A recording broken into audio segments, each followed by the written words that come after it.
Welcome to ఐఫై news channel. Sir private దోపిడీ అట్లా ఉంటే సార్ ఈ 16 ఏళ్లుగా ఈ చట్టాన్ని పట్టించుకోకపోగా ప్రైవేట్ కార్పొరేట్ విద్యా సంస్థలన్నీ సార్ ఇప్పుడు పరిపాలిస్తున్నటువంటి చాలా మంది నాయకులవే ఉన్నాయి సార్.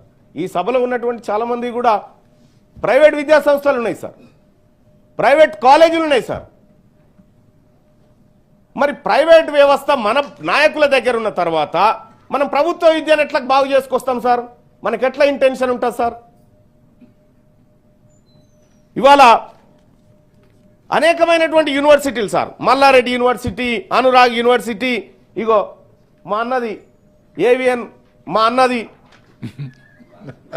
ఇగో మీ అన్నది యూనివర్సిటీ ఉందా, ఇగో డిపిఎస్, ఇగో డిపిఎస్, ఆ తర్వాత మా రవీందర్ రావు అన్నది గౌతమ్ జూనియర్ కాలేజ్. ఇవన్నీ మనమే మన నాయకులే ఇటువంటి ఉన్న తర్వాత సార్ గవర్నమెంట్ విద్యను బాగు చేస్తామని మనం చెప్తే జనం నోరుతో నవ్వుతారు సార్. మనమే మోసం చేయబడితే మనమే ఆ విద్య గురించి ఇప్పుడు ఎట్లా అంటే సార్ గుండెలు బాదుకుంటున్నాం సార్ ఇలా విద్య గురించి. కానీ ఒక మాట గుర్తుపెట్టుకోవాలి సార్, ప్రభుత్వ విద్య లేకపోతే మనం అంతా ఏడ చదివినాం సార్? సర్కార్ బళ్ళలో చదవలేదు సార్ మనమంతా.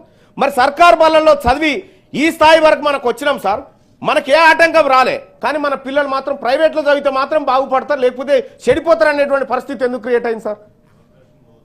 సార్ ప్రభుత్వ విద్య నాశనం అయితేనే ఇప్పుడు మనందరి వ్యాపారాలు నడుస్తాయి కాబట్టి ఆ రంగాన్ని వదిలేసినామేమో అని నేను అనుకుంటున్నాను సార్. సార్ మా అన్నలు బాధపడితే పడని, మరి ఏం చేస్తాం? పేదవాళ్ళ గురించి వాళ్ళు కూడా ఆవేదన వ్యక్తం చేస్తున్నారు. వాళ్ళకి అవకాశం లేకపోతే వాళ్ళు ఎందుకు పెడుతుండే?